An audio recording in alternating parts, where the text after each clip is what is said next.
Good evening, and thank you for slipping into Sleepy Kitchen with me. I'm so glad you've made it here with me tonight. Here is a wartime food fact that still surprises many people. During World War II in the United States, households were asked to save used cooking fats. Those fats were collected and processed into useful industrial materials, so even a small habit at the stove could feed into a much larger supply plan. From that single detail, the subject opens wide. Food in wartime is shaped by disruption and choice. It is shaped by rationing and substitutions, and by the careful effort to keep meals steady, fair, and sustaining, even when the usual options are limited. Step back for a moment, and you can feel how the strain moves along a chain. It can begin with weather and planting decisions. It can travel through crowded rail cars and delayed cargo. It can show up in fuel limits and in factories running on new priorities. And then it settles into something small and personal, the quiet question of how a familiar meal changes when one ingredient is scarce, replaced, or saved for another day. If you'd like more calm, sleep-friendly food history, you can subscribe, or just come back whenever you need a gentle listen. But for now, let your eyes feel heavy if they want to. Keep your breathing slow and stay with the calm. Let's begin. War changes what people eat because food has to survive travel, and travel is a harsh test. A soft loaf that works on a table can turn stale, crushed, or moldy after days of jolting, while fresh milk and meat can fail even faster without steady cooling. Heat, humidity, and rough handling all act like quiet timers. Dry foods behave differently. Flour, beans, rice, and crisp crackers can wait quietly until they are needed, which is why they appear again and again in military supply lists. That demand for endurance helps explain why wartime menus so often narrow toward a few sturdy formats that can tolerate delay. Across many eras, the foundation was not luxury, but steadiness. Grain, salt, fat, and dried legumes are plain ingredients, yet they travel better than delicate greens, fresh dairy, or anything that bruises easily and demands immediate use. Fat is especially useful because a small amount carries a lot of energy, which matters when space and weight are limited. In home terms, it is the difference between packing whole apples and packing something that leaks, spoils, or needs a refrigerator to stay safe. Think of it as building meals around what can wait on a shelf or in a sack. Once the basic building blocks are chosen for keeping power, the rest of the menu becomes a variation on what can be carried and stored. Ancient Roman soldiers often relied on grain as a core ration because dry grain is compact energy that stores well when kept dry. A sack of wheat or barley holds far more calories than the same bulk of fresh vegetables, and it does not wilt on the road.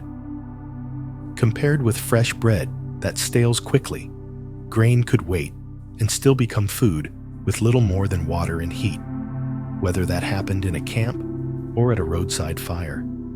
Some of it could be ground, soaked, or simmered into a simple porridge when fuel and time allowed.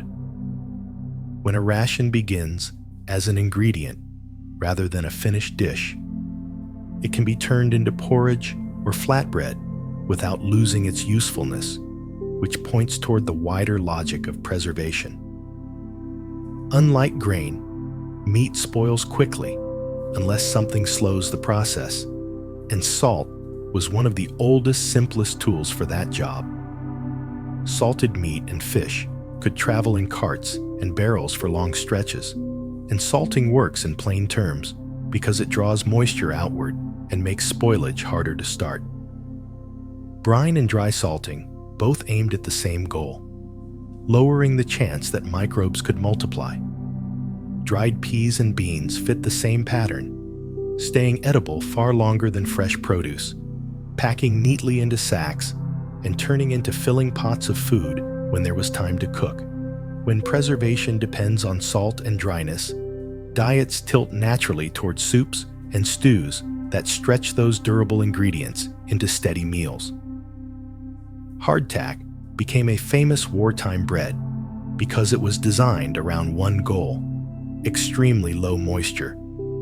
It was a dense, unleavened biscuit made to resist mold and crumbling, so it could survive rough transport and long storage better than softer breads. In everyday terms, it was closer to a very hard cracker than a loaf, and its plainness was part of the design because fewer rich ingredients meant fewer things that could go rancid over time. Kept dry, it could last for a very long time, and soldiers often had to soften it in water, broth, or coffee just to make it easier to bite and chew. That small ritual of soaking is a reminder that long storage often trades comfort for certainty. As wars grew larger and campaigns lasted longer, preservation stopped being only a household skill and started looking like a national advantage. During the Napoleonic era, governments treated shelf life as something worth rewarding because feeding troops and sailors far from home demanded longer-lasting stores. Nicholas Appert showed that food sealed in containers and heated could keep far longer than people expected, and his work helped turn preservation into a repeatable method rather than a lucky exception. The basic idea was simple: remove the chance for new contamination, then use heat to reduce what is already inside the jar. Modern canning has carefully tested safety rules, so the practical takeaway today is to follow current official guidance rather than older wartime-era approaches. Despite how important the idea was, glass jars were fragile, and wartime shipping is not gentle, so metal mattered. British inventors and manufacturers adapted the sealed container concept to metal cans, often using tin-coated iron that handled stacking and bumps far better than glass. Early cans could be thick and awkward, and opening them was not always easy without tools. But the container was tough and dependable in a way glass could not match. Once the package could survive transport, factories could standardize portions and supply lists with less loss along the way. A sturdier container also meant fewer leaks, fewer broken shipments, and fewer surprises in a depot ledger. The American Civil War helped spread factory-preserved foods because it combined mass armies with expanding industry and long supply routes by rail and river. Canned goods were distributed to troops on both sides, and many soldiers encountered preserved meat and vegetables more regularly in uniform than they had in civilian life, especially when fresh markets were out of reach. A can is like a promise in a package because the goal is that the contents stay stable through time, even when weather and distance keep changing. That familiarity mattered after the fighting too, because foods learned in supply became foods accepted on shelves. Once people trusted the format, the habit of buying preserved food had room to grow. Unlike a single item in a pack, a whole wartime diet depends on whether the chain between farm, factory, and front keeps working. Supply lines determined what soldiers ate more than taste or tradition, because even the best preserved food is useless if it arrives late, soaked, or broken. And missed deliveries can erase a plan overnight.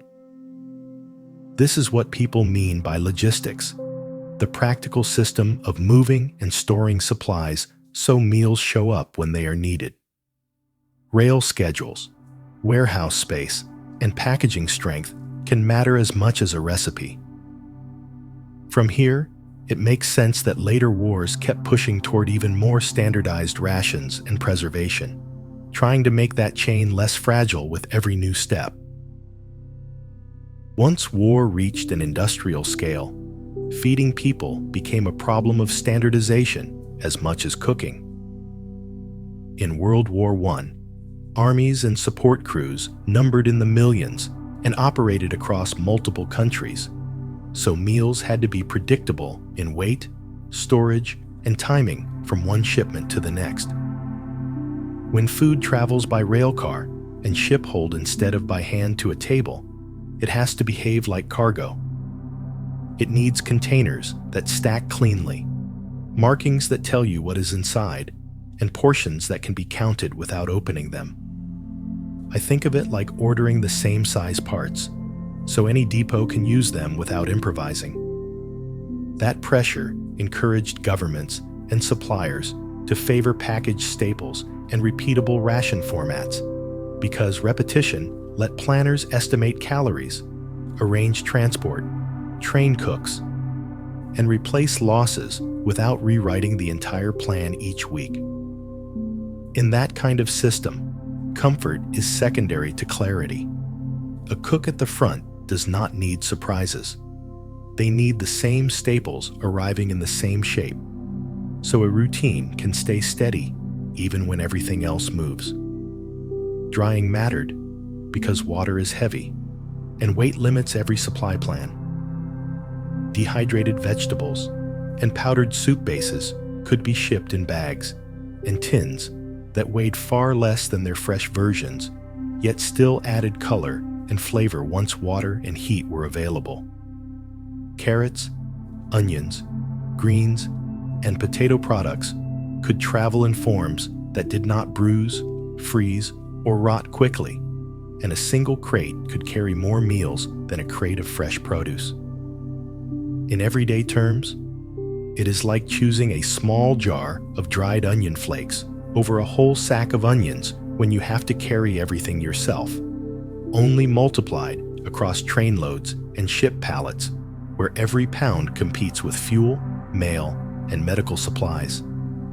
The practical consequence was that vegetables could be treated as shelf-stable ingredients that waited until a pot, fuel, and clean water turned them back into something recognizable on a spoon. That also made menus easier to plan months ahead, because the ingredients behaved more consistently from week to week. Canned meats became a common answer to the protein problem, because a sealed container holds meat in a stable, portioned form that travels far better than fresh cuts. Corned beef and similar canned products showed up repeatedly in many wartime supply chains because factories could produce large runs with consistent weight, predictable shelf life, and packaging that resisted bumps and damp storage. Canned protein could move through ports and depots without the same urgency as fresh meat, which mattered when refrigeration, fresh delivery, and local buying were unreliable. A can also protects food from dirt, pests, and handling damage in crowded depots, where thousands of identical items are stacked, moved, and restacked, and where one torn sack can mean a ruined delivery. The trade-off was that the menu could feel repetitive and salty, and cans were not always easy to open without tools. But the protein kept arriving even when everything else was uncertain. Military planners also began bundling food into defined kits, so a day of eating could be counted like other issued equipment. The United States developed reserve-style rations around the World War I era that often combined a canned meat item with a dry bread component, such as hard bread or crackers, plus small staples like coffee, sugar, and salt, and sometimes a simple sweet for quick energy. The core idea was predictability. A quartermaster could count crates and estimate how long a unit could keep going without relying on nearby markets, and issuing a standard kit reduced confusion when units moved or mixed. Once food becomes a kit, it starts to function like a tool, designed to work the same way every time under imperfect conditions, even if nobody would choose it for pleasure. Although people often complained about ration sameness, monotony was built into the design because it simplified everything upstream. Fewer ingredients meant fewer suppliers, fewer package shapes, and fewer chances for one missing item to break the whole meal plan. That mattered when one delayed shipment could affect thousands of mouths, and one shortage could ripple across an entire front, and when every extra item multiplied orders, labels, storage bins, and mistakes. Even cooking becomes more predictable when the same components return again and again, because time, fuel, and equipment can be estimated without surprises. A cook can scale a simple method to a larger pot without rethinking the recipe every day.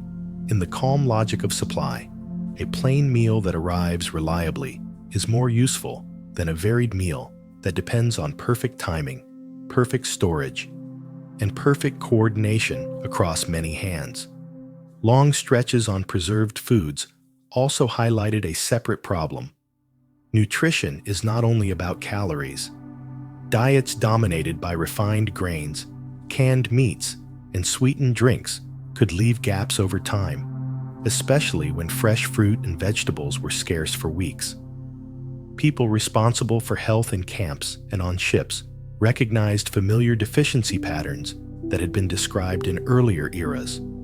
The response was usually practical rather than dramatic, pushing fresh foods when they could be obtained, leaning on sturdier produce that traveled better, such as potatoes, onions, cabbages, and citrus when available, and adjusting issued foods when patterns of problems appeared.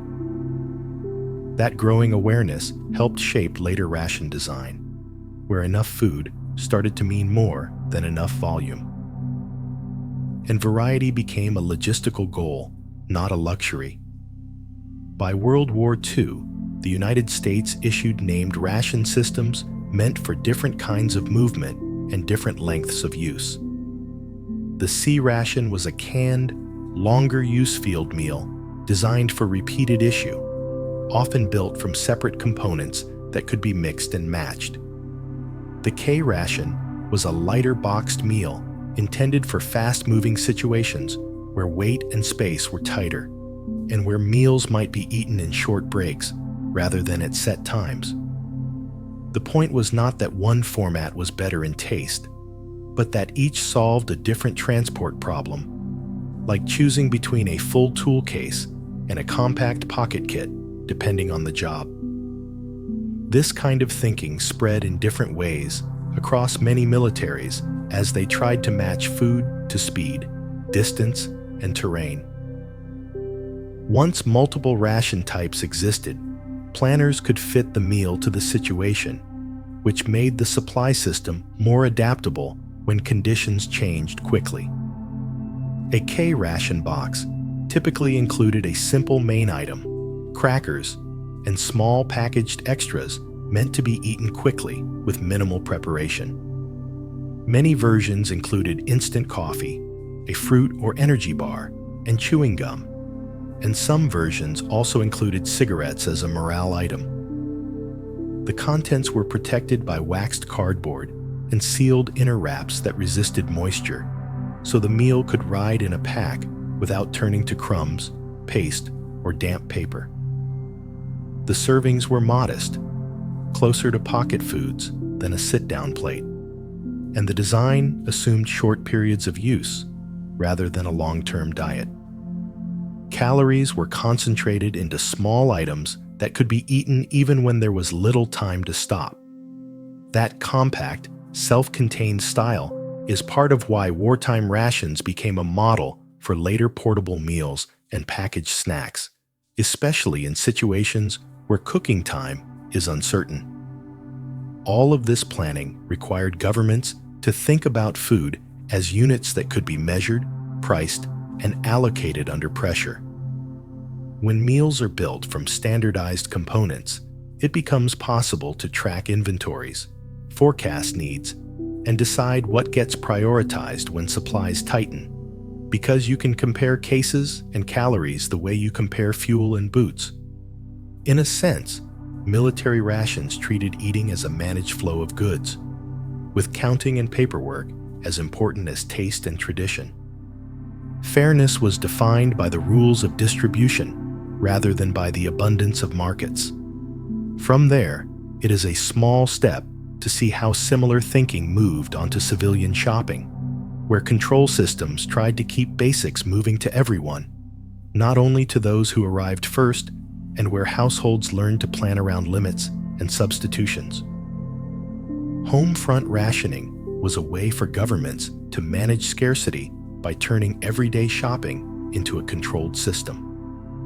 Instead of letting price and luck decide who got butter or sugar, officials set limits so essentials could be shared across a whole population. Food became a public supply problem. Fairness depended on rules and records, not on who arrived first or who could pay more. That shift changed not only what people could buy, but how they planned meals from week to week. Shopping became an act of planning, not just choosing, because each trip had to fit both the rules and whatever happened to be on the shelves. Ration books made those limits portable and personal by tying an allowance to each individual. A book might contain coupons, stamps, or tear-out tokens, and stores required them alongside money. So cash alone was not enough for rationed items. That two-key system mattered because it prevented a well-funded shopper from buying beyond the limit, and it made the ration visible at the counter, not just in a distant office. It also turned shopping into choices. Every coupon spent meant fewer coupons for later, so people learned to think in sequences, not single purchases. Not every food was rationed, but the most controlled items tended to be those that were imported, hard to produce quickly, or heavily used by the military. Sugar, fats, meat, and dairy products were common targets, along with some canned goods, because these foods were valuable in rations, stable in transport, and wanted everywhere at once. When shipping space and storage are limited, shelf-stable foods compete with fuel and medical supplies, so the home market often received a smaller and less predictable share. In a quiet way, civilian plates began to echo military logistics, because the same foods that traveled well were the same foods everyone was trying to secure. Britain introduced national rationing early in World War II, beginning with items like bacon, butter, and sugar, then extending controls to other staples as conditions changed. Many systems set allowances per person rather than per household. A family shopping plan became a puzzle of individual shares added together. It is like having separate cards for each family member, each restricted to certain categories, and the final meal still has to come out balanced. Once that structure was in place, shortages became something people navigated with math and patience rather than guesswork. In the United States, rationing began in 1942 and used a mix of coupons and point-style controls that could feel more flexible than a strict weekly limit. Under a point system, items were assigned values, and a household had a set number of points for a period, so buying one scarce item meant giving up another. Think of it like using a limited number of tokens at a fair. This approach let families decide where to spend their ration budget.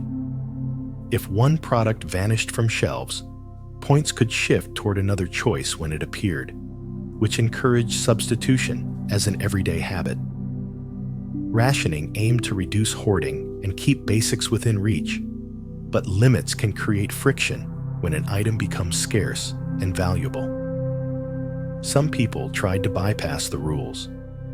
Informal trading and black markets emerged in many countries, often centered on high-demand foods like meat, sugar, or coffee, and on goods that felt like comfort. Governments responded with local ration boards, inspections, and steady public messaging, because the system depended on trust as much as paperwork. The calm truth is that rationing works best when most people follow it most of the time. So officials spent real effort explaining rules and encouraging compliance. Despite the paperwork, the daily experience of rationing was often shaped by something simpler: waiting and uncertainty. Stores could run out of controlled items, even when you had the right coupons. Deliveries could arrive unevenly, which turned shopping into a timing problem as much as an availability problem. At home, it could feel like holding a ticket to an event while the doors stayed closed. A coupon promised you were allowed to buy, not that the shelf would be full at that moment. That mismatch trained shoppers to plan around what was actually there, and it naturally reshaped cooking habits. Rationing changed home cooking by making stretching techniques feel normal rather than desperate. When meat was limited, meals leaned more often toward soups, stews, casseroles, and sandwiches that used smaller amounts spread across more servings. When fats were scarce, cooks saved drippings, chose different cooking methods, or used smaller portions more carefully. The goal was not novelty.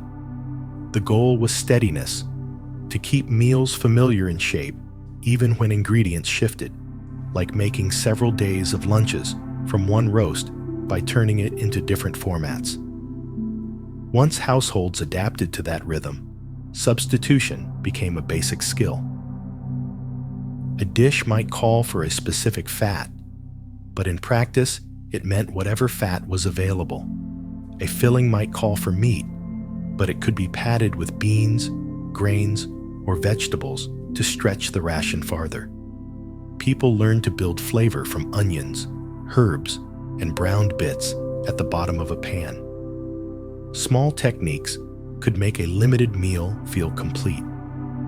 Recipes started to read more like flexible templates than fixed instructions, because flexibility was what kept dinner steady. Government supported that shift, with campaigns that treated ordinary citizens as partners in the supply effort.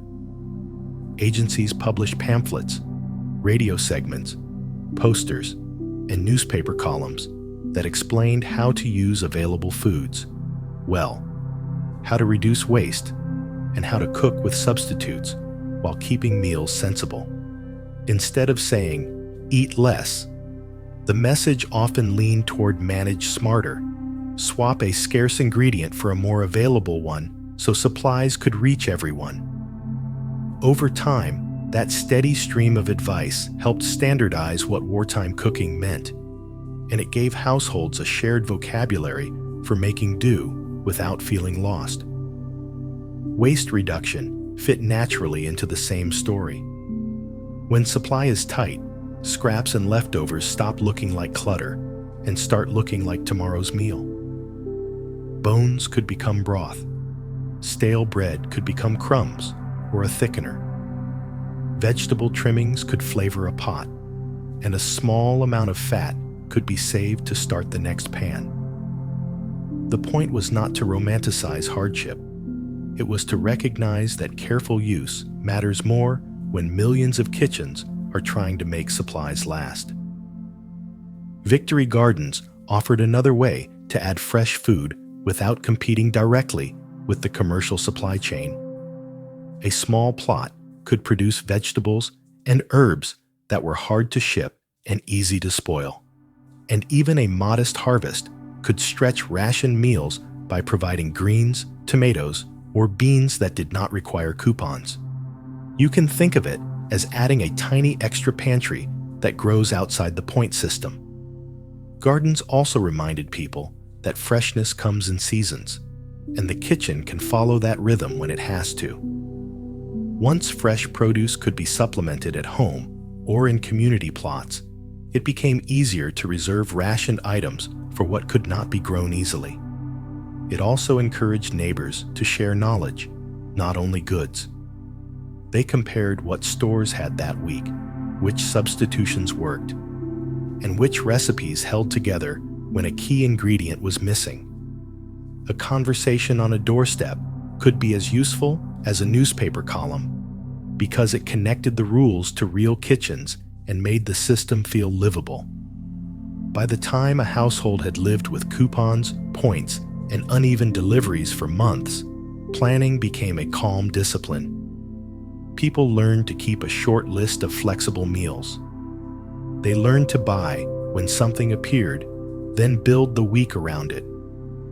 They learned to rotate what kept well and to treat the pantry as a buffer rather than a trophy shelf. The lasting change was not only in what people ate, it was in how they thought about meals. Limits made choices visible. Substitution became normal. Stretching became routine. And that sets up the next layer of wartime cooking: the practical art of substitutes and stretching ingredients without letting meals fall apart. With butter rationed, or sometimes missing altogether, fats stopped being a casual ingredient and became something households planned around. Margarine, lard, and saved drippings stepped in because they could be portioned, stored, and used a little at a time. Even a small spoonful could change how satisfying a meal felt. Fat carries flavor and texture. It helps foods brown. It helps pans resist sticking. It makes baked goods feel tender instead of dry. So when butter disappeared, a familiar dish could feel subtly different. Not because the cook forgot how to make it, but because the foundation changed. Different fats behave in different ways, and wartime cooks learn to think in terms of function. Some fats stay firmer at cool room temperatures. That firmness matters in baking, where the texture depends on how a fat holds its shape during mixing. Other fats spread more easily and melt faster. That changes how a dough sets and how a crust turns crisp. In many wartime recipes, the goal was not the name of the fat, but the job it performed. If the goal was browning and steadiness in a skillet, a stable cooking fat could work. If the goal was tenderness in a cake, a softer fat could do the job, even if the flavor shifted. This way of thinking turned substitutions into a practical skill rather than a desperate gamble, and it opened the door to quieter adjustments in baking. Eggs seem like a fixed requirement in cakes, but some wartime baking worked by leaning harder on chemical leavening and structure. Eggless cakes became common because an acid, often vinegar or citrus, can react with baking soda to release carbon dioxide. The idea is simple. Bubbles create space. As the batter warms, it sets around those bubbles, and the cake rises without relying on eggs in the usual way. Eggs usually add moisture and help bind ingredients. They also contribute richness and a certain smooth crumb. In many simple cakes, some of those jobs can be partly covered by flour, fat, and careful mixing, even if the final texture changes. An eggless cake was not identical to a rich butter cake, but it kept dessert possible on a week when eggs were better saved for breakfast or for a meal that needed them more. That same search for dependable ingredients pushed some kitchens toward shelf-stable stand-ins. Dried eggs fit rationing because they stored as a predictable powder instead of a fragile shell that could crack, spoil, or vanish from shelves. Packets and tins could be shipped and stacked like flour. That made them useful for camps, bakeries, and large kitchens that needed steady supplies. Mixed with water, they could behave enough like eggs for many baked goods, especially when the egg's main job was binding and structure rather than a fresh, delicate flavor. The trade-off was that people often noticed a flatter taste or a different aroma compared with fresh eggs. Because of that, dried eggs were commonly used where other ingredients could carry the final character, like cocoa, spices, or fruit. Their bigger value was predictability. A shelf item can be counted and planned in advance.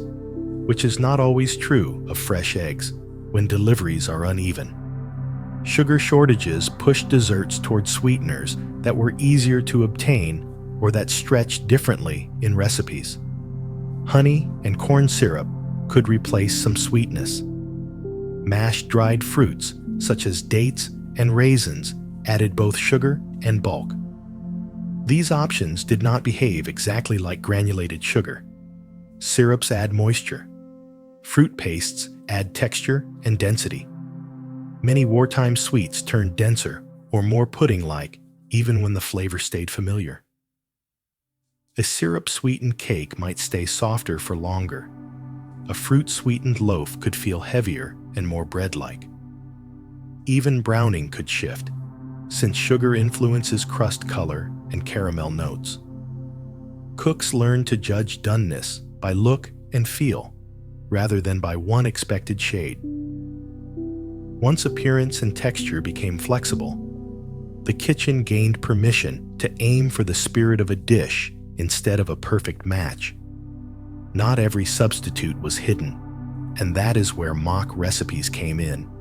Foods that admitted they were standing in for something else. Mock cream might rely on milk, thickened and enriched with whatever fat was available instead of true cream. Some households also made mock versions of fruit pies using cracker or bread-based fillings when fresh fruit was scarce, leaning on familiar spices to create the right impression. Other mock dishes used cheaper cuts or simple mixtures shaped and seasoned to echo a richer roast. The names acted like a small contract with the diner, promising the feeling of a dish when the exact ingredients were out of reach. This practical imitation kept familiar meal patterns alive, even when the pantry looked different from month to month. From there, it was natural for vegetables and grains to take on more of the meal's identity. Vegetables moved toward the center of the plate because they were often more available than meat, and because gardens and local markets could still provide steady volume. Beans, potatoes, carrots, onions, and cabbage could carry a meal. Meat shifted into a supporting role that added flavor in smaller amounts. A common strategy was to treat meat like seasoning, the way a small piece of bacon can perfume a pot, instead of treating it as a full portion for every person. Legumes helped in particular because a pot of beans can feel substantial, filling bowls even when the meat portion is small. In everyday terms, it is the difference between building dinner around a steak and building it around a hearty base with a little meat folded through. One-pot dishes became a rationing workhorse because they absorbed substitutions without collapsing into separate unfinished parts. Stews, soups, and simple casseroles can accept different vegetables, a smaller amount of meat, or an alternate starch, and they still taste coherent because liquid and starch tie the elements together. A potato can thicken a broth. Rice can stretch a sauce. A handful of beans can add body. Compared with meals built from distinct side dishes, a single pot is forgiving when one ingredient disappears and another shows up unexpectedly. It also reduces the number of burners, pans, and timing problems a cook has to manage. That efficiency mattered when fuel, time, and ingredients were all being counted. The same mindset shaped how households treated bread that was past its best. Day-old bread became a useful ingredient because wasting a ration staple felt like wasting planning itself.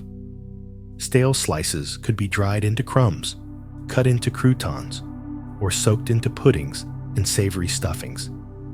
It works because dry bread is basically a sponge waiting for liquid.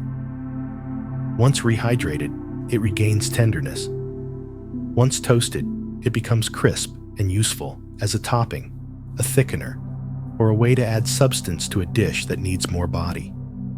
Even crusts and ends had roles. A handful of crumbs can extend a meat mixture.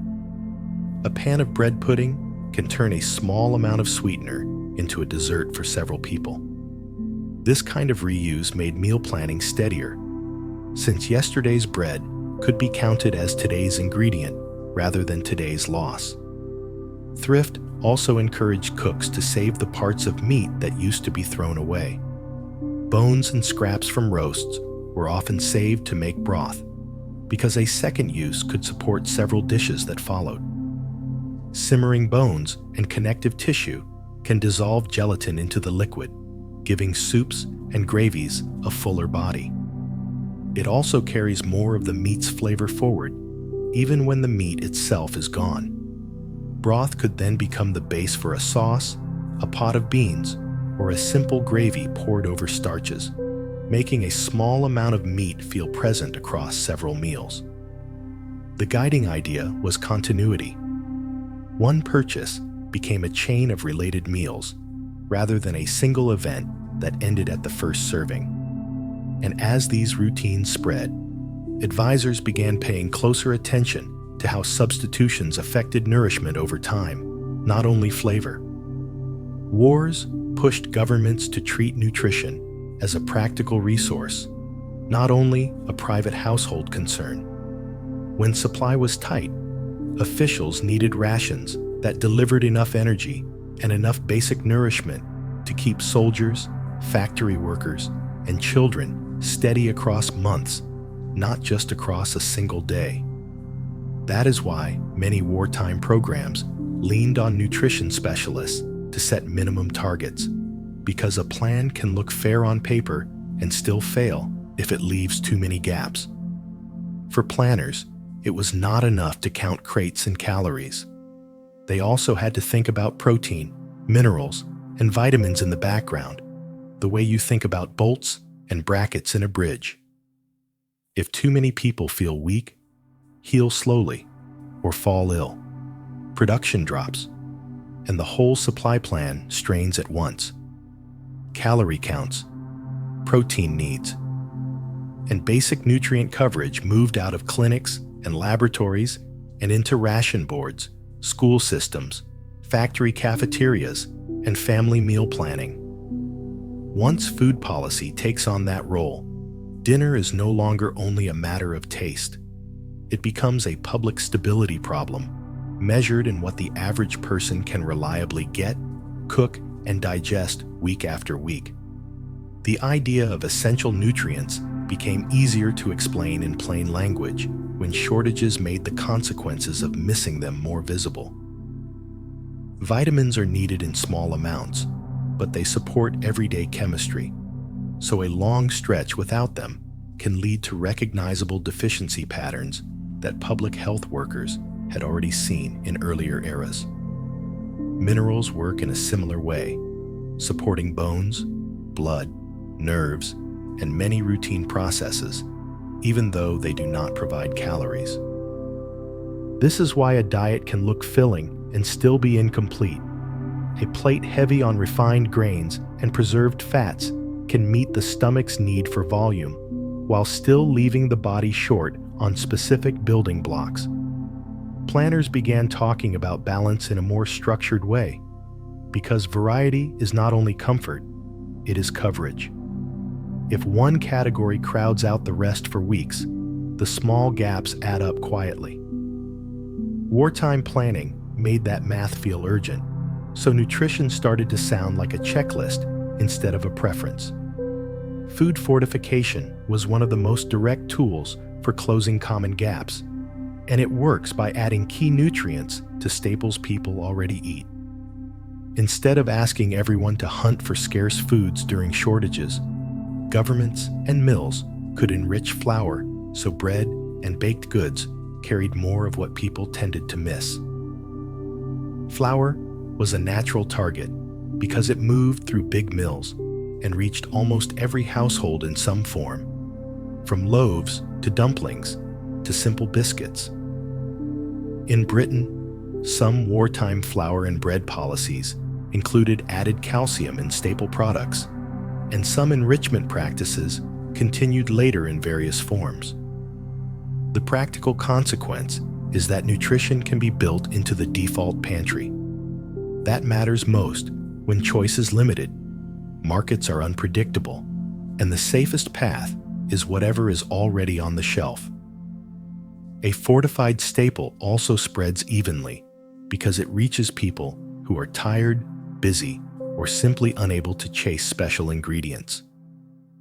Margarine became another common fortification target when butter was scarce, because it was a widely used replacement fat that showed up in daily cooking. By adding vitamins such as A and D to margarine, planners could spread nutrients through an ingredient people already knew how to portion, store, and bake with. The goal was not to claim one fat was superior in taste.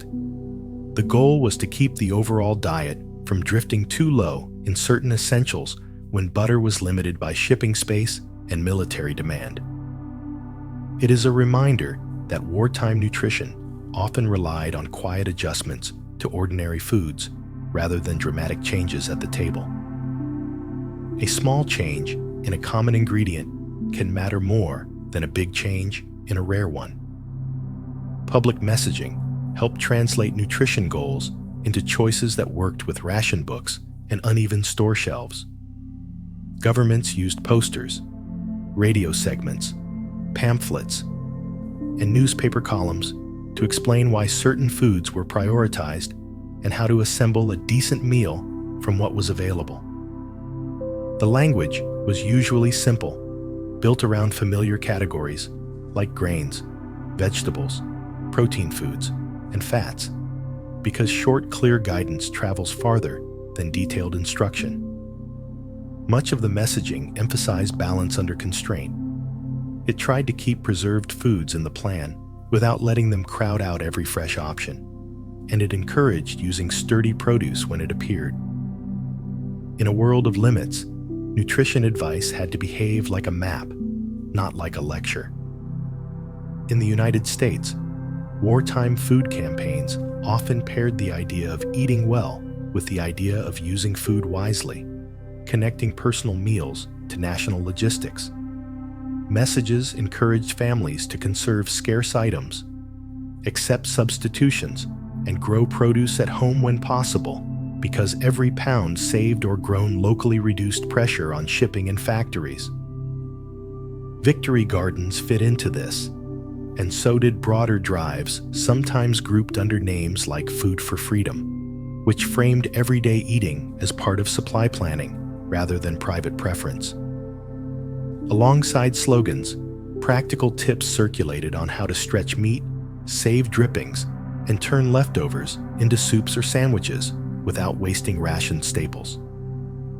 When nutrition is described this way, planning dinner starts to look like managing a small inventory. Waste and overbuying have consequences beyond the household, because the same rail car that could carry extra sugar might also be needed for medicine, fuel, or equipment. The tone was often steady and practical, as if good habits could turn millions of kitchens into one quiet support system. Programs for children often aimed to protect growth and routine health when home supplies were uneven. In some places, schools and local agencies provided items like milk and fruit juice, and sometimes simple supplements, as a way to shore up basics that were hard to guarantee in every household. The logic was straightforward.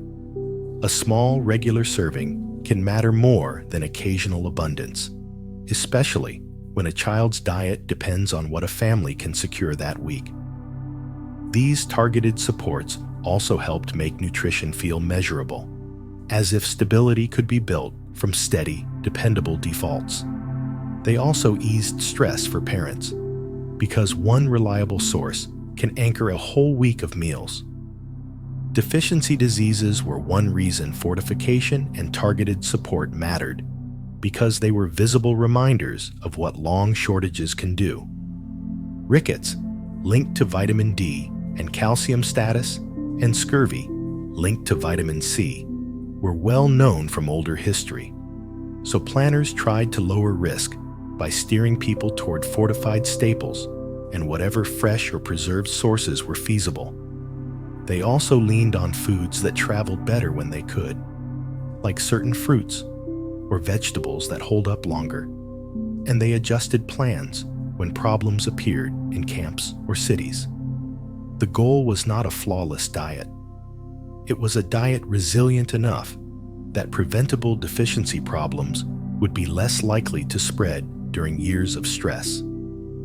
That focus on prevention through planning shaped how rationing was defended, not only as fairness, but as public health.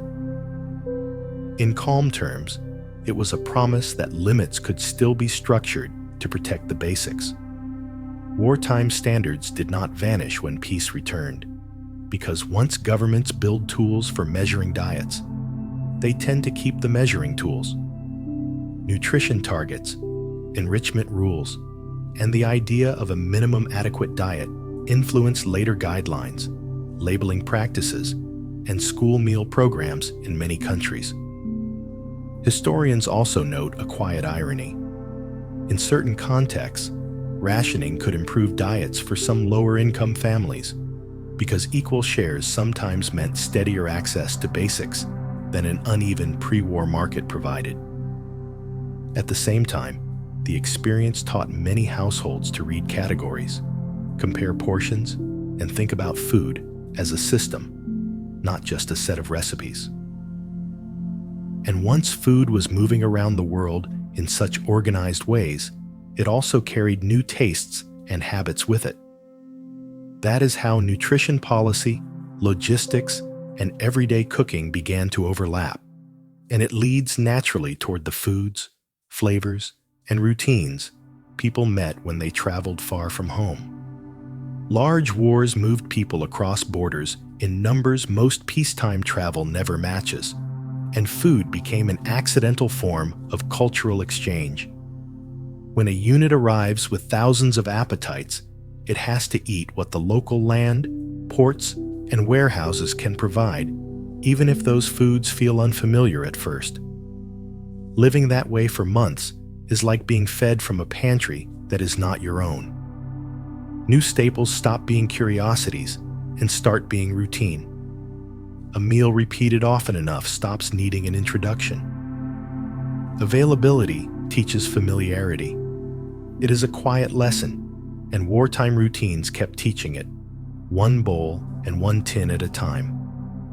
In Europe, American troops in Britain during World War II stepped into a food culture shaped by tight shipping space and strict civilian rationing. Many meals could feel simpler and more repetitive than newcomers expected, not because cooks lacked skill, but because the pantry was narrower. Foods such as fish and chips, meat pies, and vegetables stretched into stews were practical ways to feed many people with limited choices. Even the default drink could feel different, with tea more central to daily rhythms than coffee for many tables. Sweets and rich fats were treated as precious rather than casual, so the idea of dessert could shrink or change shape. Over time, the practical consequence was that soldiers learned new normal foods quickly, because what you eat week after week becomes part of your baseline. Across other theaters, British and Commonwealth troops often encountered everyday diets built around different anchors.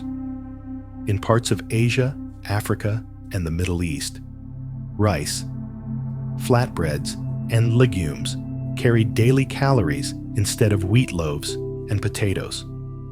A bowl of rice with a savory topping can be as filling as a plate of bread and meat, and it scales well when cooking for large groups with limited ingredients. Flatbreads also made sense when ovens were scarce, because a simple hot surface can turn flour and water into a steady starch with little waiting. Legumes fit the same logic, because they store well, travel well, and become satisfying when simmered long enough. Once people get used to new staple shapes, it becomes easier to imagine eating that way at home. Sauces and spice stews offered another practical advantage. A sauce can unify varied ingredients and make preserved or unfamiliar foods taste cohesive without needing extra meat.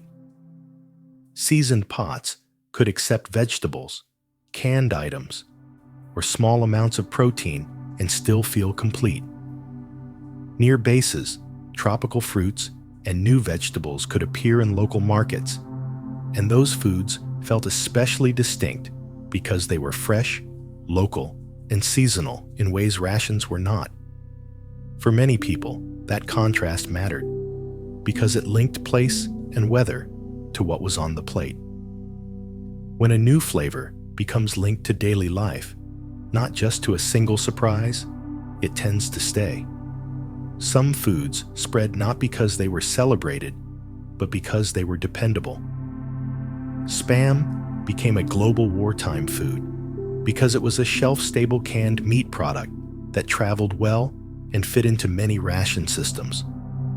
A can offered dense calories in a compact package with little waste and a long storage life when kept intact. That made it practical for shipping to allies and remote theaters. The key point is not that it was loved everywhere. The key point is that it was present in many places, and availability often decides what becomes familiar. When a product shows up reliably in mess halls, relief deliveries, and small stores near bases, people start testing it in whatever ways their kitchens allow. In several Pacific and Asian communities, Spam moved from ration meat into local cooking because it could be sliced, browned, and paired with existing staples without special equipment. In Hawaii, it became associated with quick meals alongside rice, especially when time and fuel were limited. In places such as Guam and South Korea, it stayed visible through post-war supply chains and later consumer markets, so it remained part of everyday shopping rather than fading away. The reason is simple. A salty, ready-to-eat protein behaves like an ingredient you can keep for emergencies, lunches, or busy days. Over time, it stops being foreign and becomes one more option in the rotation, and the local method becomes the real tradition. Food exchange also happened in quieter settings that rarely appear on official menus.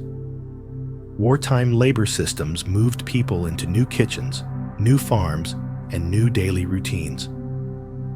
In Britain, Italian prisoners of war were used as agricultural labor in some regions, and repeated contact could create small but meaningful exchanges of cooking habits. The scale could be as small as one family learning a new way to dress greens, stretch flour, or build a filling meal around vegetables that came straight from the field. It could also be as large as a community noticing new ingredients and new meal patterns after months of shared work and shared eating. The key detail is that food knowledge travels through people as much as through ships. Even simple methods can spread when meals are shared again and again.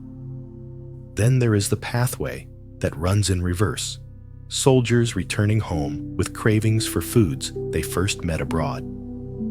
American troops stationed in France and Italy often came home with a broader comfort level around breads, everyday cheeses, olive oil, and meals that did not demand a large meat centerpiece. In home terms, it is like discovering that a special occasion, food can also be an everyday food when the local supply supports it. After the war, that familiarity helped create demand for imported products, European-style bakeries, and restaurant experiences that leaned on those flavors, even when they were adapted for local groceries. When enough people share the same food memory, it becomes a market signal, and that signal invites the next wave of exchange. Allied supply networks added another layer by mixing inventories far from their points of origin. Preserved meats and canned products moved through shared bases and distribution points, so troops could encounter staple foods from each other even when they were nowhere near the country that produced them. Australian and New Zealand forces, for example, relied on preserved lamb and mutton in their supply chains, and those foods could show up in Mediterranean or North African contexts through shared bases and allied distribution points. A canned meat item is like a standardized building block because it can be added to stews, served with starches, or stretched with vegetables without requiring local butchering or refrigeration. The practical consequence is that Allied forces often met each other through the menu, and the mess hall served whatever the chain delivered. Civilians in occupied, liberated, or heavily supplied areas often encountered foreign foods through relief rations and military provisioning, not through choice. A parcel might include canned meats, powdered milk, sugar, or unfamiliar fats, and those ingredients could be both helpful and strange, especially when local staples were scarce or markets were disrupted. It can feel like receiving a pantry box that solves basic calories but does not match your usual recipes, so you start inventing ways to make it fit your table. Over time, that improvisation can create hybrid dishes, where local seasonings and methods meet imported ingredients. When people learn to make something work under pressure, the method can stay even when the pressure fades, and the new dish can become part of local comfort. Taken together, these wartime encounters planted long-term seeds for post-war culinary change. Soldiers returned with new expectations. Displaced families and immigrants carried recipes and ingredient habits into new neighborhoods. Industries that learned to ship and package at wartime scale could keep supplying broader markets afterward. The result was not one single wartime cuisine, but a widening of what felt familiar, with certain products and methods becoming shared reference points across countries. Availability teaches familiarity. From here, it makes sense to look at the places where those meals were actually cooked and served, because the setting shaped which foods could be hot, fresh, and comforting even in difficult conditions. Field kitchens were designed to be mobile, because a hot meal only helps if it can reach people where they are stationed. Many armies used cooking units that could be packed up and relocated, sometimes mounted on trucks, sometimes pulled as trailers. The equipment was chosen for durability, simple repairs, and quick setup, not for delicate performance. A useful comparison is a food truck built for volume, with bigger burners, deeper pots, and practical details like lids, windshields, and insulated carriers. Food still had to travel the last short distance to the line, so kitchens also relied on sturdy containers that could hold heat and resist spills. Mobility nudged menus toward foods that cook predictably in bulk and stay acceptable while they wait, even when the day's location, timing, and serving order change, and when supplies arrive in mixed lots. Field cooks worked with fewer options than a home pantry, so they leaned on methods that tolerated uncertainty. Fuel could arrive in limited amounts, or arrive in forms that behaved differently from one delivery to the next. Equipment might be reduced to a few reliable vessels, simple utensils, and supplies that could be cleaned and stored without fuss. In some setups, the same pot did double duty, cooking a meal, then holding it hot until service. When heat and time are the tightest resources, the practical move is to choose foods that can be started, held, and finished without perfect timing. A delay should not wreck the meal or force everything to be thrown out. That limitation pushed cooking toward soups, braises, and sturdy starches, and away from foods that demand minute-by-minute attention. Delicate frying needs steady heat and close watching, and it creates many small batches that each require focus. Baking depends on temperatures and dry heat, that are harder to control when the setup shifts and the weather changes. By contrast, a simmering pot forgives small swings. If the fire runs hot, a cook can stir and add liquid. If the fire runs low, the pot can wait a little longer. The method stays the same, even when the day does not. This is one reason field menus so often leaned on thick soups, stews, and simple porridges, because they keep their shape even when the schedule bends. In a moving camp, predictability is a kind of comfort, and it is also a kind of safety for the kitchen crew trying to feed everyone on time. Large kettles and heavy pots made it possible to feed dozens or hundreds with one repeating process. Soups, stews, and porridges scale cleanly because you can increase the batch without changing the basic technique. Results stay consistent when seasoning and stirring are steady, and when portioning is done with the same ladle and the same bowl size.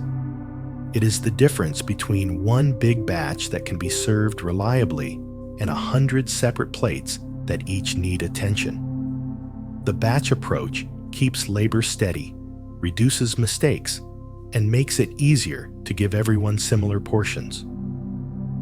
Once the pot becomes the main tool, the menu favors ingredients that hold up after holding, like beans, root vegetables, shredded meats, and grains that do not collapse. It also favors sauces and gravies that keep moisture where it belongs.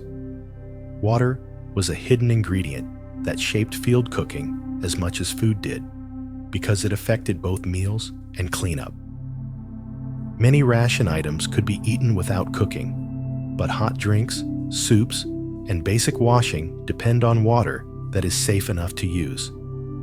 That requirement can narrow menus quickly when a unit is moving or when local sources are unreliable. Heating water can make it usable for cooking in many situations, yet it still costs fuel and time. Water is also needed for rehydrating dried foods, mixing drinks, and rinsing tools. Kitchens often planned around what could be prepared with the water they could reliably manage. When water is the constraint, meals tilt toward items that can be heated thoroughly and portioned simply, and toward sealed and shelf-stable components that do not demand much extra water to become a meal. Cleanliness mattered at scale, because when a lot of people eat from the same kitchen, small problems can spread quickly. Large groups mean shared pots, shared ladles, repeated handling, and tight schedules. Kitchens relied on routines that reduced risk, like organizing tools, washing in a consistent sequence, and keeping hot foods hot until service. Even the choice of menu could support cleanliness, since a simmering pot is easier to keep in a stable hot range than a table of many cold items waiting out in the open. A one-pot meal also creates fewer surfaces that need constant wiping. The goal was not perfection. The goal was repeatability. A repeatable routine keeps a large system steady day after day, even when staff rotate and conditions change. Mess halls and base kitchens were closer to a cafeteria model because training camps and established bases could centralize cooking and serve meals in waves. The setup often relied on standardized portions, a serving line, and durable trays or mess kits. Menus were designed to repeat familiar patterns so procurement and prep could stay efficient, and so cooks could estimate how much to make without guessing. In everyday life, it resembles a school lunch line, where the goal is smooth flow and predictable calories rather than customization. A tray system also made it easier to track portions and waste, because what comes back on the tray hints at what people actually ate. That feedback could steer future menus toward items that are filling, stable, and easy to serve at scale, especially when the same kitchen had to repeat the process again tomorrow. Speed of service mattered because feeding a large group is partly a problem of time management. Meals were often eaten in short windows between duties, which pushed kitchens to favor foods that could be held hot without losing their texture or turning unpleasant. It also pushed kitchens away from formats that require last-second assembly for every plate. Lidded pans, insulated containers, and thick soups or gravies helped retain heat and moisture, keeping servings more consistent from the first person in line to the last. When the line is long and the weather is not cooperating, a thick, saucy dish protects texture better than a dry item that cools and hardens quickly. Speed also rewarded simple sides that can be scooped and portioned fast without slowing the line, such as mashed starches, rice, or bread. Even with planning, menus could change abruptly because deliveries did not always match the schedule or the shopping list. A kitchen might expect one protein and receive another. It might receive plenty of starch and fewer vegetables. The cook's job became translating whatever arrived into something that still felt complete and familiar to the people eating it. Flexible formats mattered here because a pot of soup can accept different cuts, different beans, or a different vegetable mix without forcing a total rewrite of the method. A stew can be thickened or thinned depending on what is available. Improvisation became a quiet skill, turning a pile of supplies into a reliable meal shape that could be repeated tomorrow with different ingredients. This is one reason wartime cooking often reads like a set of adaptable patterns rather than fixed recipes. Hot food often mattered not only for comfort, but for practicality. Warm, cooked meals are easier to finish than cold, dry components eaten on the move, especially when people are tired and the day has been long. A bowl of stew keeps the meal together instead of scattering it into separate parts that are easy to skip. When planners could deliver something hot, it supported steadier eating simply because it felt like a complete meal in one container. After heavy movement, feeding was often treated as a priority step in restoring routine, using whatever delivery method fit the moment. From mobile kitchens to meals transported in sealed containers that keep heat and prevent spills. And because it was not always possible to bring heat to the eater, the push toward lighter packaging and more portable meals kept accelerating, which leads into the story of packaging, portability, and the tools that made food travel even farther. Packaging became a battlefield tool in its own quiet way, because a meal that survives transport is a meal that exists at all. When food has to move by ship, rail, and truck, the container matters as much as the ingredients. Think of moving 1,000 packed lunches across long miles.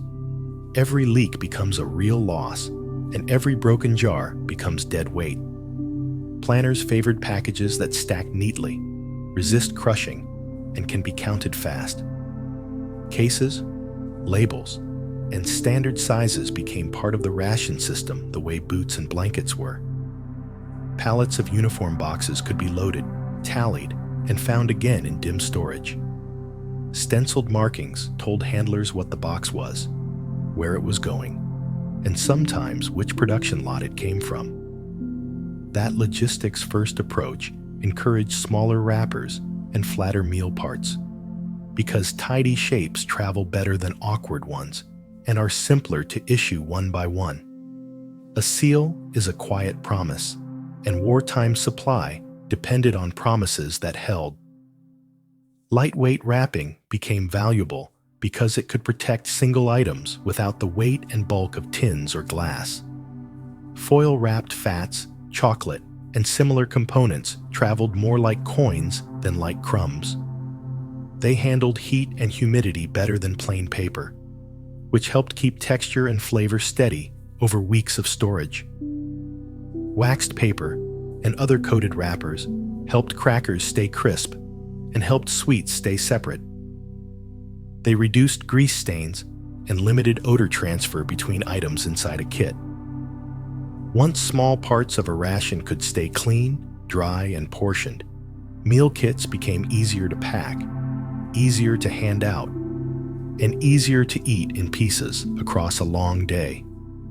A person could open what they needed and save the rest without turning the whole kit messy. That portion pack idea later showed up in everyday life, in ketchup packets, travel snacks, and single-serve condiments that stay tidy until the moment they are used.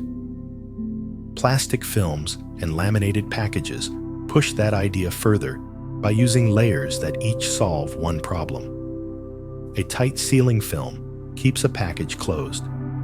A grease-resistant layer keeps oils from soaking through. A barrier layer slows the oxygen and moisture that make food go stale.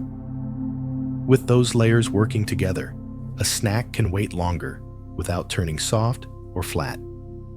It is the difference between a paper bag and a sealed sandwich bag when the bag sits for days instead of minutes.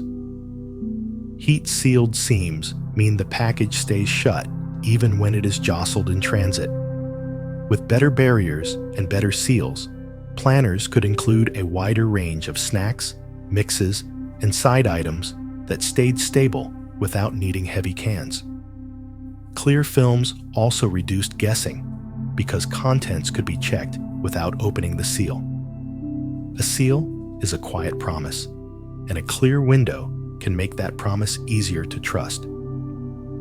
Drying mattered because removing water lowers weight and slows spoilage, so dried vegetables, soup mixes, and powdered dairy could be shipped in far smaller volumes than their fresh versions.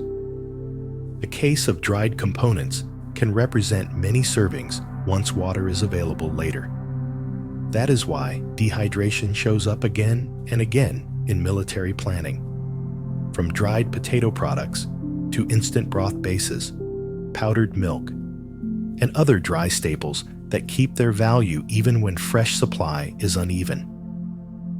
Freeze drying removes water at low temperatures under reduced pressure, and it can keep some foods closer to their original shape than older drying methods.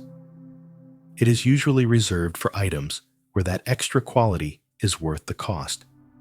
Because dry foods pull moisture from the air, tight packaging and good seals mattered as much as the drying process itself. Damp powders clump, lose flow, and can spoil faster, so the container had to protect the texture as well as the calories. Single-serve drink packets became common because a little dry mix can turn plain water into a predictable beverage without carrying heavy liquids. Instant coffee is a clear example, since a few grams in a sealed pouch can provide a consistent serving and stay stable through heat, dust, and long storage. It avoids the fragility of bottled drinks and the weight of hauling liquids. Similar packet logic was used for tea, cocoa, sugar, and powdered creamers. The benefit was speed and fairness because every person received the same measured portion without needing scoops or shared containers. That also reduced mess in crowded conditions, since a packet opens and empties cleanly. Once drinks could be issued as tiny packets, planners could build more complete meal experiences out of compact parts. The same sealed packet logic helped keep powders from clumping when humidity was high, which kept the mix useful even when the air felt heavy and damp. Compressed food bars were explored because calories are easier to ship when they are dense, uniform, and tough enough to ride in a pocket. A bar can survive handling and still deliver quick energy without cooking, which matters when time, fuel, and clean utensils are limited. It takes advantage of a simple fact: fats and sugars carry a lot of calories per ounce. The trade-off is that a bar cannot replace the variety and satisfaction of a full meal for long. it was usually treated as backup for emergencies or short stretches rather than the main plan. Even so, the concept carried into civilian life as energy bars and emergency rations, where long shelf life and predictable portions are still the main selling points. A dense bar is a small answer to a big problem: how to store energy in a shape that can be carried anywhere. Flexible pouches became a major step forward because they offered shelf-stable food in a container that is lighter and flatter than metal.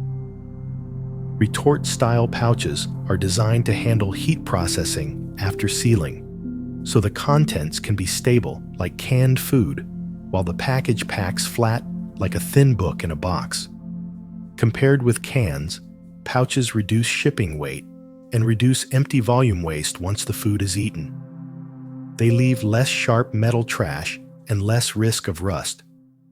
They also usually open without special tools, which matters when equipment is limited or wet hands make a can opener hard to use. Once entrees could be carried in flat pouches, it became easier to build meals that store well and take up less space in a pack. A stack of pouches lies flat and quiet, instead of rattling like a bundle of cans. And that simple change can matter when every inch of space is counted. Heating food with limited cooking gear shaped packaging choices too, because the container has to tolerate whatever warming method is available. Some field foods are meant to be eaten cold. Others can be warmed in hot water or with controlled heat. Materials and labels matter, so a package does not melt, leak, or pick up off tastes from overheating. Clear instructions matter when people are working in wind, rain, or low light, and when the warming step has to be simple and repeatable. Self-heating meal systems became common later and use a sealed heater component to warm food through a controlled reaction. The practical point is convenience without open flame when conditions do not allow it. Because designs and guidance change, the calm rule is to follow the tested instructions and official safety guidance that come with the specific meal system you are using. By the late 20th century, meals ready to eat, often called MREs, replaced many older canned ration systems and became widely used in the 1980s in the United States. A typical MRE bundles a pouch entree with sides, drink components, and small accessories in one sealed outer bag. It creates a complete unit that can be issued, counted, and carried with fewer loose parts and less metal weight. The advantage is variety with standardization, since components can be mixed and matched, while the overall package stays shelf-stable and lighter than an equivalent set of cans. Flat shapes also pack efficiently in boxes and packs, which makes transport simpler and storage tidier. Many of these packaging ideas then moved into civilian life, from ready rice and tuna pouches to backpacking meals and emergency kits. When a format proves it can travel, it often ends up on ordinary shelves, and that leads naturally into how post-war industries turned military convenience into everyday shopping. After World War II, many factories that had been tuned for rations and bulk staples did not disappear. They shifted their output.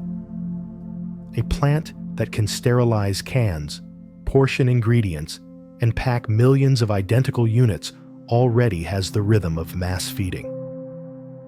Turning towards civilian shelves was often a matter of new menus and new branding, because the machinery and the distribution routes were already built. In everyday terms, it is like a bakery that supplied a stadium deciding to sell the same rolls in grocery bags, because the ovens and delivery routes are already in place. Labels, case sizes, and predictable pack counts mattered in war, and those habits stayed useful in peace. A manager could plan a run, a store could plan a shelf, and a shopper could plan a week, all because the unit stayed the same.